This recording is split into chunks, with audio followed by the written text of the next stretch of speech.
መለሱ መሪዎች የፈጸሟቸው አበይት መንፈሳዊ ተግባራት ምን ናቸው? ሌላው ሁለተኛ የምጠይቀው ነገር መመለስን በምን ተግባር ነው ያሳዩት? ምክንያቱም በመመለስ ውስጥ ልባዊ መመለስ አለ፣ አካላዊ መመለስ አለ፣ ግብራዊ መመለስ አለ። እነዚህ ነገር ተጣምረው እናያለን ዕዝራና ነህምያ ላይ። ዛሬ ለኛ ትምህርት የሚሆነን መምህር ብርሃኑ እንግዲህ አሁን ወደ መመለስ ውስጥ መጣን ማለት ነው። እንግዲህ ስለ መመለስ ስናስብ የእግዚአብሔር ሐሳብ ያው ቅድም ወንድሜ ያሬድ እንዳነሳው 70ው ዘመን ምን ማለት አለበት?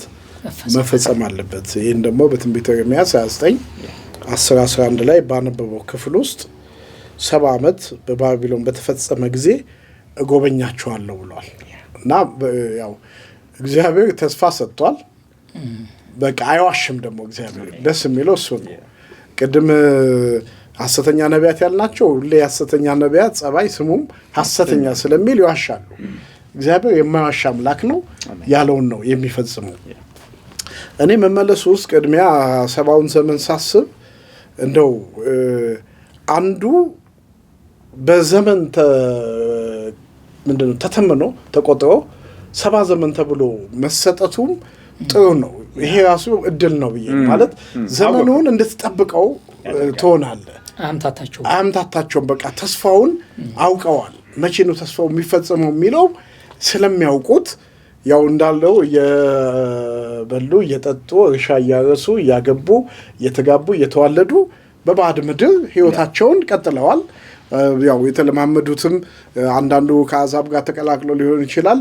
ሌላው ህዝብ ደግሞ በሲናጎግ በመኩራብ አምላኩን እየለመነ እየጸለየ ህይወት ቀጥሎ ልክ 70 ዓመት ስለተባለ የእግዚአብሔርን የተስፋ ቃል መስማታቸው እንዲያውቁት አንዱ፣ ሁለተኛው ደግሞ እንዲጠብቁትም ሆነዋል። ማለት ያው 70ው ዘመን መቼ ነው የሚያልቀው የሚለውን ቀኗን ስታውቅ ማለት ነው።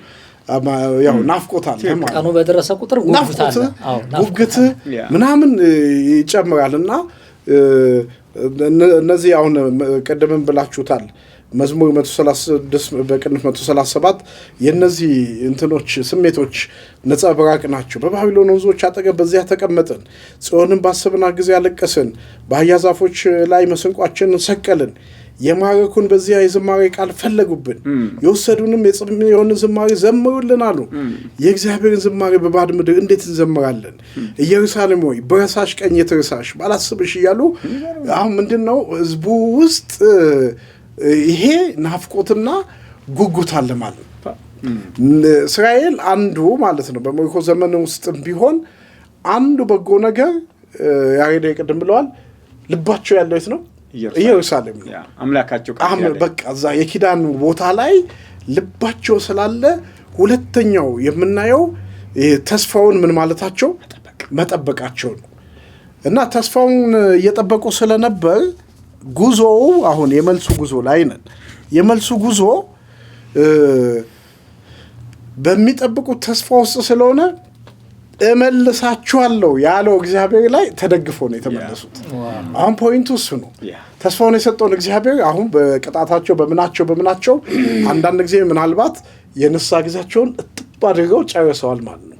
አሁን ያው ተወደደም ተጠላም የበደል ስሜታቸውን አስፈላጊውን ቅጣት ስለተቀጡ እግዚአብሔር ላይ ያላቸውን ታምኖ ከፍ አድርገውታልና በመመለስ ውስጥ ያንን ተስፋ ይዘው መመለሳቸውን እናስብና ወደ መመለስ ወይም ደግሞ ተመላሾቹን ይዘው ወደ መጡት መሪዎቹ ስንንደረደር ቅድሚያ እግዚአብሔር ምንድን ያደረገው?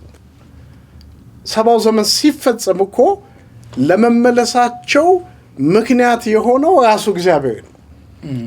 ራሱ እግዚአብሔር ዕዝራ አሁን ልንገባ አይደለ ክፍሎቹ ላይ ትንቢተ ዕዝራ መጽሐፈ ዕዝራን ስናነብ የሚነግረን በቃ ምዕራፍ 1 ላይ ቁጥር 1 በኤርምያስ አፍ የተናገረው የእግዚአብሔር ቃል ይፈጸም ዘንድ በፋርስ ንጉሥ በቂሮስ በመጀመሪያው ዓመት እግዚአብሔር የፋርስን ንጉሥ የቂሮስን መንፈስ አነሳሳ ይላል።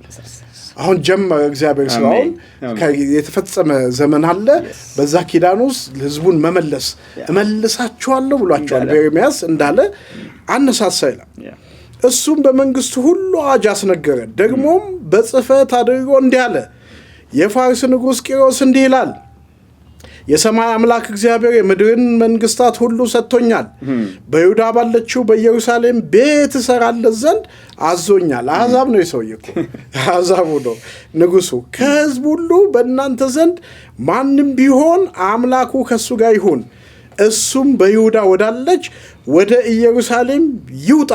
በኢየሩሳሌም ለሚኖር አምላክ ለእስራኤል አምላክ ለእግዚአብሔር ቤት ይስራ። በሚኖርበትም ስፍራ ሁሉ ለቀረው ሰው የሀገሩ ሰዎች በብር በወርቅ በዕቃም በእንስሳም ይርዱት። ይህ በኢየሩሳሌም ላለው ለእግዚአብሔር ቤት በፈቃዳቸው ከሚያቀርቡት ሌላ ይሁን አለ። እንደው የረሳ ህዝብ እንኳን ቢኖር በአዋጅ ሰማ ማለት ነው። ተመለሱ፣ ያዛበሩ ተፈጽሟል። የተዘነጋ እንኳን ካለ በአዋጅ ነው መልሱ የሆነው ማለት ነው። እግዚአብሔር ደግሞ ቂሮስን አነሳሳ። ሉዓላዊ ገዥ መሆኑ ደግሞ ቂሮስ አማኝ ነው አሕዛብ ነው እንዳንል ቤት ሰራለት ዘንድ ይልሃል፣ አዞኛል ይልሃል። አይ የማኛው እንዳንል የአሕዛብ ንጉሥ መሆኑ ደግሞ ተገልጿል። እግዚአብሔር በሁሉ ላይ ገዢ መሆኑን በዚህ ልናውቅ እንችላለን። እና የመልሱ ጉዞ በዚህ መንገድ እግዚአብሔር አነሳስቶ ነገስታቱ በቃል ላይ ምን ይላል መሰለህ? የንጉሱን ልብ እንደ ውሃ ፈሳሾች በእግዚአብሔር እጅ ነው ወደ ወደደው ያዘነብላል። እሱ እግዚአብሔር ነው። እሱ እግዚአብሔር ነው። የቂሮስን መንፈስ ማነሳሳቱ በጣም ይደንቀኛል። እንደገና እያንዳንዱ ሲመጡ ያው ዘሩባቤልም ሲመጣ ሶስቱም ሲመጡ ምን ይዘው ነው የመጡት? ደብዳቤ እኮ ማለት ያው ካስፈለገም በንጉስ ሹመት ነው። በሶስቱም መንግስታት ውስጥ ማለት ነው። ለነህምያም ቢሆን ንጉሱ ፈቅዶለት ነው። የዝራም እንደዛው። ስለዚህ አሁን እግዚአብሔር በአሕዛብ ንጉስ ነገስታት ገዢዎች ዘንድ እንደገና ሞገስ ይሰጣቸው። የገረፏቸው ሰዎች ተመልሰው ሂዱ፣ ቤቱን ስሩ፣ ይሄው ገንዘቡ፣ ይሄው ሀብቱ፣ ይሄው ወርቁ፣ ይሄው የምትወስዱት ዕቃ እያሉ የመቅደሱን ዕቃ ዘሩባቤል በተለይ ሲመጣ ዕቃዎቹን ይዞ ነው የመጣው። ዕቃዎቹን በሙሉ ይዞ ነው። እና ያንን ስናይ ሞገስ ማግኘታቸውን ጠላቶቻቸው በመጡበት ዘመን ሊቋቋማቸው እንደገና እንዳልቻሉ አየህ። እግዚአብሔር ሲመለስ ቅድም ያሬድ ጥሩ ያስቀመጠው እግዚአብሔር በሌለበት ተኩሰዋል፣ ተዋግተዋል እኮ አይደለ? ተዋግተዋል። መዘምራኑም እግዚአብሔር የተመሰገነው ብሏል። ቸር ነውና ምሕረቱ ለዘላለም ነውና እያሉ እንደ ድሮ መስሏቸው ነው የተሸነፉት። ያው ህዝብ ግን አሁን ሲመጣ ግጥም ሲሆን ያለሱ ድል ስለሌለ ማለት ነው። አሁን ግን እንደገና እግዚአብሔር ስለተመለሰ ሊቋቋማቸው የሚችላቸውን ደግሞ አላገኙም። ድል ከእግዚአብሔር ጋር ባለ አኗኗር ልክ እንጂ በሌላ መንገድ እንደማይገኝ ያሳየናልና ሶስቱ ተመላሾች በሶስት ዙር የመጡ እንደሆኑ ይታወቃል። እንዳልከው ምን አደረጉ ላልከው ያው አንደኛው የመጡት በዘሩባቤል አማካይነት ነው። ዕዝራ 1 ከምዕራፍ 1 እስከ 6:22 አንድ ክፍል ነው። 50,000 ሰዎች እንደሆኑ ይታሰባል። ያው በመጀመሪያ ሲመጡ ትልቁ የነሱ ስራ መቅደሱን ማነጽ ነው። መቅደሱን ማነጽ ነውና በጣም በቃ በጣም ልብን የሚነካ ጸሎት እዚያ የመጀመሪያ መሰረት የተጣለ ጊዜ የነበረው ባህልና አምልኮ እና ህዝቡ ሁሉ የነበራቸው ደስታ በሁለት መንገድ፣ አንዳንዱ በቃ መሰረቱ ስለተጀመረ በእንባ ሲሆኑ፣ አንዳንድ ሽማግሌዎቹ ደግሞ የጥንቱን መቅደስ እያሰቡ ያው ያለቅሱ ነበር ይላል። እና አሁን እኔ የማስበው እዛ ቦታ ላይ በዛ እንባ ውስጥ መሆናቸው በራሱ በቃ የትላንትና ማንነታቸው የማምጣቱን ማሰባቸው መጸጸታቸው አሁን የእውነተኛ ንስሐ ጸጸት ነው፣ እንባ ነው፣ ምንለው ነው። እና ዘሩባቤል መቅደሱ ስራ ላይ ማተኮሩን ያው እንመለከታለን። ስራው በኋላ ጠላት ቢስታጎልም እንደገና እግዚአብሔር በነቢያት በኩል አነሳስቶት መቅደስ ሰርቷል። ከሱ ቀጥሎ ሁለተኛው መመለስ በዕዝራ ነው የምናየው። ዕዝራ 7 እስከ ምዕራፍ 10 ያለው ክፍል ደግሞ ሁለተኛው መመለስ ነው። ያው ካህን ነው፣ የሕግ ጸሐፊ ነው። እሱ ደግሞ መጥቶ መቅደሱን የሰሩ ሰዎች መቅደሱ ተገንብቷል፣ ደስ ይላል፣ አምልኮት አለ፣ ምን አለ። ግን ያ የተቀየጠ ህዝብ ስላልተለየ በደል ፈጽሞ ምን አላለም አልነጻምና የህይወት መታደስ እንደሚያስፈልግ ገብቶት ህጉን በማስተማር የህይወት መታደስ ሲሰራ እናያለን። በንስሐ እንደገና ሲያድሳቸው ህጉን ሲያነብ ሲያለቅሱ ንስሐ ሲገቡ ህጉን ሲያነብ ሲያለቅሱ ወዘተ የምናይበት ማለት ነው። ሶስተኛው በነህምያ አማካይነት ነው። ነህምያ ደግሞ ቅጥሩን የሰራው አሁን እነዚህን እንዴት ተመለሱ ስንል በሶስቱ አለቆች መመለሳቸው ለማንሳት እንጂ በማደስ ህይወት ውስጥ ሶስቱም የሰሩት ስራዎች በጥልቀት በኋላ የምናየው ይሆናል። ግን ዋናው የመመለሳቸው ጉዳይ በዚህ አውድ ውስጥ እንድናየው አስቤ ነው። የእግዚአብሔር ስም ብሩክ ይሁን። እንግዲህ እዝራና ነህምያን እየተመለከትን ነው ተመልካቾቻችን። በሶስት መንገድ ወይም ደግሞ በሶስት ክፍለ ጊዜ ነው የተመለሱት። አንድ ጊዜ አልተመለሱም። ስለዚህ በመመለስ ጊዜ ያደረጓቸው አበይት መንፈሳዊ ተግባሮች ሁሉ አሉ። ስለዚህ እነሱን በደንብ ማየት አለብን። ለምን መመለስን ስለሚያካትቱ ማለት ይሄ ንስሐ መግባት ሙሉ እንዲሆን በነገራችን ላይ እዝራና ነህምያን መጽሐፍ በራሱ ማየት አምልኮት ስለሆነ ለኛም ስለሚጠቅመን ማለት ነው። መመለስ ማለት ምን ማለት ነው? ምን ተግባር አደረጉ? ተጨማሪ ቀጥል። እንግዲህ አሁን ይሄ መመለስ ያው ተታው የሄድከው በተለያየ ምክንያት ተታው ወደ ሄድከው መምጣት ማለት ነው። እነዚህ ቅድም ባየነው መንገድ እንደተረዳነው እግዚአብሔርን ተተው ነበር ማለት የተውት ኢየሩሳሌም ሆነው በኋላ በውስጣቸው ኢየሩሳሌም የተውትን ነው በአደባባይ ገልጦ ከኢየሩሳሌም ያባረራቸው። እግዚአብሔርን የተውት ኢየሩሳሌም ሆነው ስለዚህ እግዚአብሔር እንደተውት ለማሳየት ደግሞ ከኢየሩሳሌም እሱ ደግሞ ወደ ባቢሎን ወሰዳቸው። ስለዚህ እሱም ተዋቸው በቃ እንደውም ምድሪቱ 70 ዓመት ተረፋደ። ምድሪቱ ራሱ ሰንበት እኮ የሆነው ለመድሪቷ ምድሪቱ ራሱ ማረፋለ አልታረሰችም ቢያዝ እንጂ ትታችሁኛል አይደል? ስለዚህ አሁን መመለስን ስናስብ እነዚህ ሰዎች ወደ ሁለት ነገር ይመለሳሉ። አንደኛ ወደ እግዚአብሔር ይመለሳሉ፣ ወደ ተውት አምላክ ፊታቸውን ወዳዞሩበት አንታዘዝም ወዳሉት አምላካችን አትሆንም ብለው ጣዖትን አምልከው ሄደዋል ነበር። አሁን ግን ነው አንተ ትሻለናለህ ብሎ መመለስ፣ ወደሱ መመለስ። ይሄ አካላዊ አይደለም፣ የትም ሆነው ነው ይሄንን ያደረጉት። በባቢሎን ሆነው ቀድሞም ቢሆን ምን ማጀመሩ ወደ እግዚአብሔር መመለስ ጀመሩ።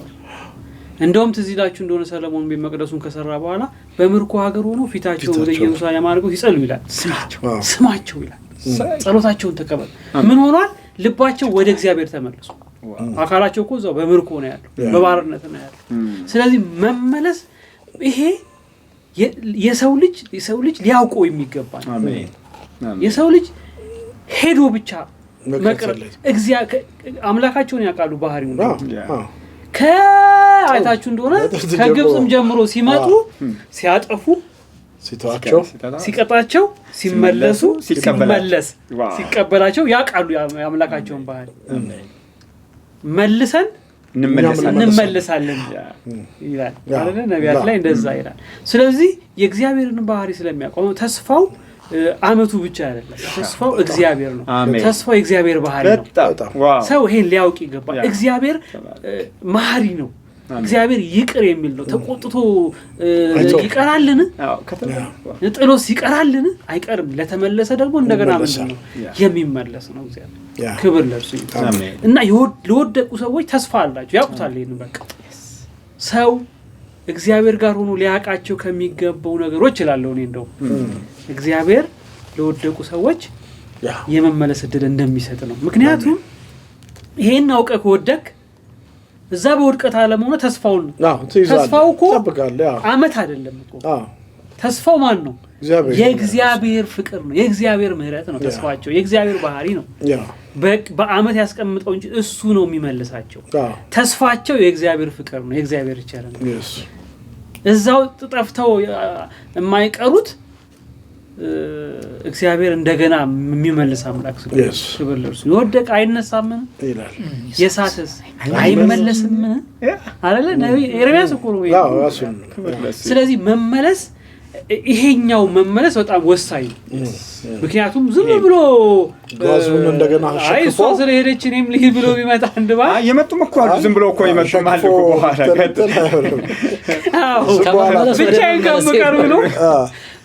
ብቻዬን ከምቀር ብሎ ዝም ብሎ ከባቢሎን ወጥቶ ይሄ የልብ መመለስ ሳይኖር እግዚአብሔርን መፈለግ ሳይኖር ቢመጣ ምንም ትርጉም የለውም። ስለዚህ መመለስ መጀመሪያ ወደ ኢየሩሳሌም አይደለም። አሜን። መጀመሪያ መመለስ ወደ እግዚአብሔር። አሜን። ክብር ለእግዚአብሔር። አሜን። መመለስ ወደ ቸርች አይደለም።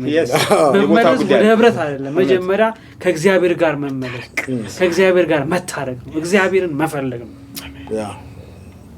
ስለዚህ ንስሐ የሚለው ይሄ መመለስ የሚለው እዚህ ላይ የቆመ ነው። በጣም ወሳኝ ነገር ነው። አሁን ይሄ እንዴት ተፈጸመ ነው? ይሄ በውስጥ የተደረገው ንስሐ፣ በውስጥ የመጣው ጸጸት፣ ቅጣቱ ያመጣው እርማት ቅጣቱ ያመጣው እርማትና እግዚአብሔር መፈለግን ይዘነው ሜዳ ላይ ስንመጣ እግዚአብሔር አየ፣ እንደተጸጸቱ አየ፣ ንስሐ እንደገቡ አየ፣ እንደተመለሱ አየ፣ እንደፈለጉት አየ፣ እንደሚፈልጉት አየ። ከሱ ጋር ለመኖር አሁንም ኪዳናቸው ማደስ እንደፈለጉ አየ። ኦኬ ቂሮስ አሜን አውጅ በላለው አያችሁ አዘዘው ብድግ ብሎ አዋጅ ብሎ የነፍስ ጩኸት ለሚጮሁ ለነሱ ነው የታወጀ። ክብር ለእግዚአብሔር። አሜን። በነፍሳቸው ለተመለሱ በውስጣቸው ለተመለሱ ይሄን አዋጅ እንዴት እንደሚሰሙ ታስቡት። በጣም አይችሉማ። ጩኸት ብቻ ነበር ያለ። ልክ ይሄ አዋጁ ግን እግራቸውን የሚያፈጥን ነው፣ በሮችን የሚከፍት ነው። ውስጣቸው የተማሰለውን ውስጣቸው የተመለሰውን ተግባራዊ የሚያደርግ ነው። ሮጣው ነው የመጡት። ትክክል። አዎ በቃ ልዩ ሰብሰብ ብለው ዘሩባቤል መጡ። ለምን? አዋጅ መጥቷል። ክብር ለእግዚአብሔር። በንጉስ ነው የሄዱት አይደል? በምድራዊ ንጉስ። እግዚአብሔር እኮ ሲቀጣም የምድራዊ ንጉስ ነው ያቀባቸው። እነዚህንም አሁንም ላቀላችሁ። ስለዚህ የቂሮስ አዋጅ ለሁሉም ለእስራኤላዊ ሁሉ መጣ። ግን በቃ እንግዲህ እንደ ሰባኪ ልናገር ብል አሁን እዚህ ጋር አዋጁ ለሁሉም ይሆንና በጣም ግን የፈለገ በልቡ የተመለሰ እግዚአብሔር አለ። እግዚአብሔር ወደ መገናኛው እንኳን በቃ የፈለገ እግዚአብሔርን አዋጁን ቶሎ ሰማው። ሌላው ምን አለ ይል ይችላል። ሌላው ስላልተመለሰ ውስጥ ምንድነው ያው ልብ ገና ይችላል ያልተወለዱ የመልስ ጉዞም 3 ነው። ስለዚህ ይሄ የተመለሱ እንዳሉ ሁሉ ያልተመለሱም እንዳሉ ማየት ይገባል። ስለዚህ የቂሮስን አዋጅ ተከትሎ በቃ መመለስ እግዚአብሔር የንስሐ ነገርን አዘጋጀላቸው። ውስጣቸው የገቡትን ንስሐ ኢየሩሳሌም መተው ደግሞ በቃ እንትን የሚሉት አለቀሱ፣ ወጣላቸው። በቃ ይሄ የንስሐ ጸሎቶቹ ራሱ ኢየሩሳሌም ነው የተቀበሉት እንጂ እዛ አይደለም። እዛ እኮ ብዙ አልቅሰው ሊሆን ይችላል፣ ግን ትርጉም የሚኖረው ቦታው ላይ ደሱ ጋር መጣ። ኢየሩሳሌም መጣ ይዘናል አሁን እግዚአብሔር። ምክንያቱም እግዚአብሔር በተጨባጭ ነገር ነው ህዝቡን የሚያገኙ አይደለ? ስለዚህ ለህዝቡ የኢየሩሳሌም አለመሰራት ንስሐው ሙሉ አላደረገላቸው። ውስጣቸው ተጽፏል፣ እግዚአብሔርን ፈልገዋል። ግን እግዚአብሔር ምን ብሏቸዋል? በመካከላችሁ አድር ዘንድ ያድራል። ስለዚህ እዛ ያውቃሉ። እግዚአብሔር እንደውም ይቅር እንዳላቸው የሚያውቁት መቅደስ ጋር ሲመጡ መጥተው ኢየሩሳሌም እንደው እየተንደባለሉ ሁሉ ንስሐ የገቡ ይመስላል። መሬቷን የሳሙ ይመስላል።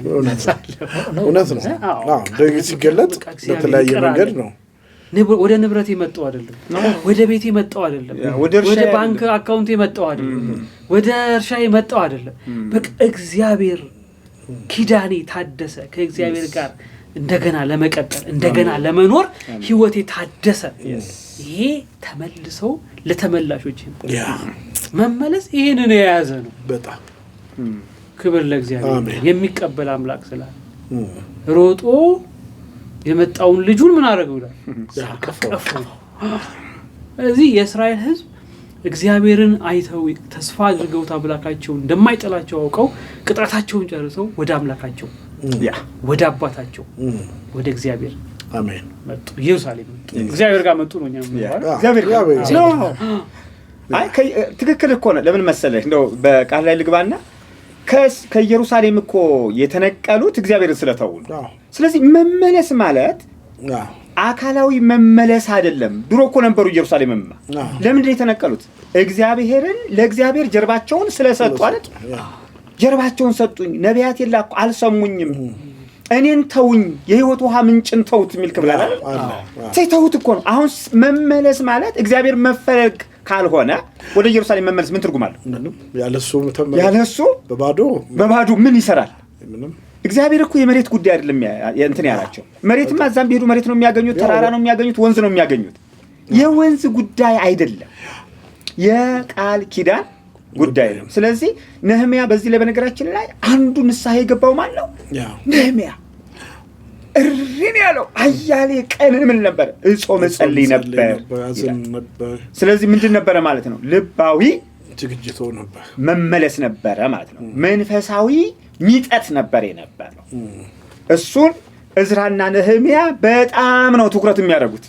መጽሐፉ አንዱ ጸሎት ነው፣ ንስሐ ነው። ስለዚህ ምን ማለት ወደ እግዚአብሔር ምን ማለት መመለስ። ሁለቱም መጽሐፎች ላይ እኮ የሚገርመው ነገር ታምኖት እግዚአብሔር። ስለዚህ አንዱ ይሄ ነው። ሰው ንስሐ ሳይገባ ቢመለስስ? እሱ አለ እዝራና ነህምያ ላይ አይደለ? ተመለሱ እኮ መልሰው ወደዛ ተመለሱ። አባረራቸው እኮ ለምን መሰለህ? ከነዚህ ክንጥሉ መጣ። ከዛ ሲያዩት አጉል ነው፣ አይሆንም፣ እዚህ ቦታቸው አይደለም አሉ። በቃ ኖ አደጋ ላይ ነን ያለ። ታስታውሳለህ? ስለዚህ መመለስ ምንድነው? እግዚአብሔር መፈለግ ነው አንዱ። ስለዚህ ንስሐ ተሐድሶ ምንድነው ለኛ? በእውነት በጽድቅ በቅድስና እግዚአብሔርን በማክበር ምን ማለት መመለስ ያስፈልጋል። ስለዚህ በእዝራና በነህምያ መጽሐፍ አንዱ እንደው የእግዚአብሔር ስም ብሩክ ይሁን፣ እግዚአብሔርን የሚያገኝ ትውልድ ያስፈልጋል። ከእግዚአብሔር ጋር የሚገናኝ ከሆነ ቦታ ጋር አይደለም። ቦታውን እኮ ስትመለስ ትሰራዋለህ። ባልተመለሰ ማንነት ከመስራት በተመለሰ በተለወጠ እግዚአብሔርን በሚያከብር ስሜት፣ ፍላጎት፣ ጥማት መሆን የግድ እዝራና ነህምያ ያ በጣም የሚያስተምሩን ሁለንተናዊ ምን ተሐድሶ ነው የሚያሳዩን። ቀጥሉ። እዚህ ጋር ቅድም ያሬድ እየተናገረ አንድ ሉቃስ 15 ላይ ያለው ሰውዬ ልጁን የተቀበለበት ሁኔታ እና እዝራና ነህምያ የዘገቡት ህዝብ ወይም ደግሞ ይዘውት የመጣው ህዝብ እግዚአብሔር እንደተቀበላቸው የሆነ የሚታይ ነገር አለ። የሆነ ሩጦ አቀፈው እንደሚለው አይነት ነገር ማለት ነው። እና ንስሐን በአግባቡ ቅጣትን በአግባቡ እግዚአብሔር የሚሰጠውን ቀኖና በአግባቡ መጨረስ በራሱ ምን አይነት ሰላም እንደሚሰጥ ምን አይነት ረፍት እንደሚሰጥ የምናይበት ነው። ነገራቸውን በሙሉ የጨረሱት እዛ ጋር ነው። ነቅተው የጠበቁ ተመልሰዋል። ያው ሌሎቹ ደግሞ በእግዚአብሔር የምህረት አምላክ ደግሞም ትዕግስተኛ አምላክ ምህረቱ የበዛ ከመሆኑ በላይ ደግሞ በጣም ታጋሽና ቸር ርህሩህ አምላክ መሆኑንም የምንመለከትበት ነው። እግዚአብሔር እንደታገሰ የእግዚአብሔርን ቅጣት ታግሰው የጠበቁ ሰዎች መጨረሻቸው ይሄ ያማረ ሆኗል ማለት ነው። ቀድሞ በኤርሚያስ ቆዩ ያለበት የ70 ዓመቱ ገና ነው ብሎ የተናገረበት ጊዜ ላይ ሐሰተኛ ነቢያቱ 2 ዓመት ወይ 3 ዓመት ብለው ሲናገሩ በቅርቡ ያን ተስፋ አድርገው ቢመለሱ ኖሮ ወይም መንገድ ቢጀምሩ ኖሮ የሁሉ ደስታ ይመጣም ነበር። ነገር ግን እግዚአብሔር የተናገረውን ቀን የተናገረበትን ሁኔታ እነሱም የበደላቸውን ቅጣት በሙሉ ጨርሰው በፈጸሙ ጊዜ እግዚአብሔር ሲያነሳሳ አንደኛ በሽልማት ተመልሰዋል። ሲመጡ በውርደት የተመለሱ የሄዱ ሰዎች በክብር ነው የተመለሱት።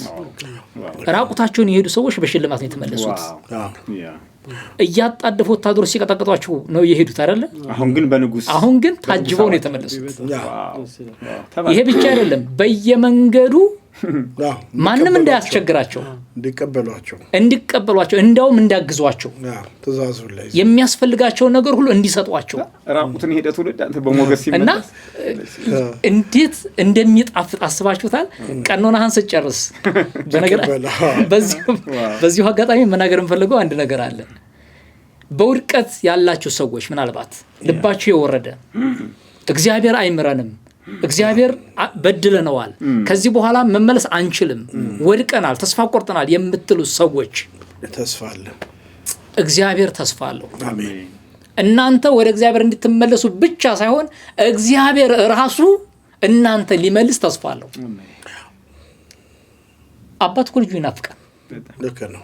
ልጆች አባታቸው መናፈቅ ብቻ ሳይሆን አባትም ልጆቹን ይናፍቃል። ይሄ ቀን መቼ ነው የሚደርሰው የሚለውን በጉጉት የሚጠብቀው ህዝቡ ብቻ ሳይሆን እግዚአብሔር ራሱ ይጠብቀዋል። የተናገረው ቃል ሲፈጸም ስለዚህ የአዋጁን የቀሰቀሰው እግዚአብሔር መሆኑን ስትመለከቱ ራሱ እግዚአብሔር ነው የሚጠብቀው። ያን የተስፋውን ቃል የሚጠብቀው ራሱ እግዚአብሔር ነው። ሰዎቹ ረስተውታል። አንዳንዶቹ በቃ አግብተዋል፣ ወልደዋል፣ ተዋልደዋል፣ ስልጣን አላቸው፣ ሹመት አላቸው፣ የተለያየ ንብረት አፍርተዋል። አንዳንዶቹ ሰምጠው ገብተዋል። ይረሱት ይችላሉ። አንዳንዶቹ ደግሞ እንደ ዳንኤል ያሉ አርጅተው እንኳን ሽማግሌ እንኳን ሆነው ልባቸው እስራኤል ላይ ነው ያለ፣ ኢየሩሳሌም ነው ያለ ልባቸው። ወጣቶቹም እነ ነህምያም ልባቸው እዛ ውስጥ ነው ያለ። ሌሎቹ ደግሞ ሰምጠው የገባሉ፣ ጭራሹንም አገር እንዳላቸውም የማያስቡ ሁሉ አሉ። እግዚአብሔር ግን ያን የማያስበውንም የሚያስበውንም ያረጀውንም ወጣቱንም ሴቱን ወንዱንም መቼ ነው ልጅ የሚመለስልኝ የሚለውን ቀን ይጠብቀዋል እግዚአብሔር። ስለዚህ ምን አደረገ? አዋጁን በሌላ ሰው ቢያደርገው ኖሮ ብያሰብኩኝ በቂሮስ ባይሆን ማን ይሰማው ነበር? እግዚአብሔር በትልቁ ፍላጎት እንዳለው መመልከት የምንችለው አዋጁን ያመጣው በንጉሱ በኩል ነው። የቀሰቀሰው ዘበኛውን አይደለም። የቀሰቀሰው ታች ያለውን ህዝብ አይደለም። የቀሰቀሰው አንዱን እስራኤላዊ አይደለም። ይታዘዛን ተብሎ የማይታሰብ የአሕዛብ ንጉስ ጭራሽ ያደርገዋን ተብሎ የማይጠበቅ ቂሮስን ልቡን አነሳስቶ እንዲናገር ያደረገው የእግዚአብሔር የልቡ ፍላጎት ይሄ ስለነበረ ነው። ስለዚህ የወደቁትንም እግዚአብሔር መቼ ነው የሚመጡልኝ እያለ ይፈልጋል። ሌላው ደግሞ አንድ የተረዳሁት ነገር አለ። አዋጁ ለሁሉም ታወጀ፣ ግን የነቁት መጡ፣ ልባቸው የጓጓ የቸኮሉ መጡ። ዛሬም እንዲህ አይነት ነገር አለ። እግዚአብሔር ምህረቱን ለሁሉም ይሰጣል፣ ያውጃል። ኑ ተመለሱ ይላል። የተመለሱ ድምጽ ያኔም ዛሬም ነገም እግዚአብሔር ይጮሃል። ተመለሱ እያለ ይናገራል። እግዚአብሔር ልቡ የነቃ እግዚአብሔርን የፈለገ በቅጽበት ይመለሳል። ልቡ የደነደነ ግን በዛው የውድቀት ዘመኑን ያስረዝማል። እግዚአብሔር ግን ይፈልገዋል እስቲል። እግዚአብሔር ግን አሁንም ተመለሱ ይላል። እግዚአብሔር አሁንም ወደኔ ኑ ይላል፣ ወደ ቅፌ ኑ ይላል። ስለዚህ በንስሐ የመመለስ ፍላጎቱ ከሰው ብቻ ሳይሆን እግዚአብሔር በንስሐ እንድንመለስለት ስለሚፈልግ ነው። ይሄ የአረፍተ ነገሩ መቋጫ ወይም ደግሞ ይሄ የንስሐ ዋና ፖይንቱ ያለው ከሰው ሳይሆን ከእግዚአብሔር ነው። ይህን ስላችሁ ግልጽ ነው። እግዚአብሔር ንስሐ ይገባል እያልኩ አይደለም ለሰሚው። እግዚአብሔር ንስሐ እንድንገባ ይፈልጋል ነው ዋና ፖይንቱ። ሰዎች ሳይሆን ንስሐ መግባት የሚፈልጉት እግዚአብሔር ነው። ንስሐ እንዲገቡ ተመለሱ ሲልም የሚፈልገው ተመለሱ የሚለው እግዚአብሔር ነው። ስለዚህ እግዚአብሔር ኑ ብሎ እግዚአብሔር ተመለሱ ብሎ እምቢ ማለት ምን ማለት ነው? ስለዚህ ወደ እግዚአብሔር እንድንመለስ የወደቀም ካለ እንዲመለስ፣ የሳተም እንዲመለስ፣ የዛለ የደከመ ካለ እንዲነሳ እንዲነቃቃ በዚሁ አጋጣሚ መልእክታችንን እናስተላልፋለን። አሜን። የእግዚአብሔር የአምላካችን ስም ብሩክ ይሁን። ተመልካቾቻችን እንግዲህ ዕዝራና ነህምያን እየተመለከትን ያለ ነው። እንግዲህ በተከታታይ እንደተመለከታችሁት ዕዝራና ነህምያን መጽሐፍ መመልከት በራሱ ለህይወታችን ትልቅ ጥቅም አለው። በአጠቃላይ መጽሐፍ ቅዱስ የህይወታችን መሰረት የህይወታችን መልህቅ ነው። የነገውንም ያሁኑንም የትናንትናውንም የሚያሳይ ነው በነገራችን ላይ። ስለዚህ ዕዝራና ነህምያ መጽሐፍ ስንመለከት ያለፈውን ዘመን አይተንበታል። አሁን ደግሞ ያሉበትን በዛ ሰዓት የነበሩበትን ሁኔታ እየተመለከትን ያለው። ስለዚህ ሲመለሱ ምን አድርገዋል? በወንድሞቻችን በኩል ራሳቸውን አድሰዋል፣ ንስሐ ገብተዋል። መመለስ ማለት ወደ እግዚአብሔር መመለስ ነው። ቅድሚያ ያደረጉት ያንን ነው። ለምሳሌ ነህምያ ይጸልይ ነበረ። ስለዚህ ምን አድርገዋል? ወደ እግዚአብሔር ነው የተመለሱ። ሰው ምኑ መመለስ አለበት? ልቡ ወደ እግዚአብሔር መመለስ አለበት። አካሉ መጥቶ ልቡ ካልተመለሰስ፣ ከጣዖት አምልኮ ካራቀ፣ ከኃጢአት ካራቀ፣ እግዚአብሔርን ካልፈለገ መመለሱ በራሱ ትርጉም የለውም ነው። የለውም። ይህንን አይተናል። ስለዚህ ይሄ ከኛ ህይወት ጋር ዛሬም ይዛመዳል። ልባችንን ምን ማለት አለብን? መመለስ አለብን። ወደ ማን? ወደ እግዚአብሔር። የተሐድሶ አገልግሎትም ይሄ ነው። መጀመሪያ ልባችን ነው ወደ እግዚአብሔር መምጣት ያለበት። ከገንዘባችን ይልቅ፣ ከወርቃችን ይልቅ፣ ከሀብታችን ይልቅ፣ ከማንነታችን ይልቅ ልባችን እግዚአብሔርን ሊፈልገው ያስፈልጋል። ተሐድሶ ማለት እሱ ነው። ከእግዚአብሔር ጋር ምን ማለት? መገናኘት።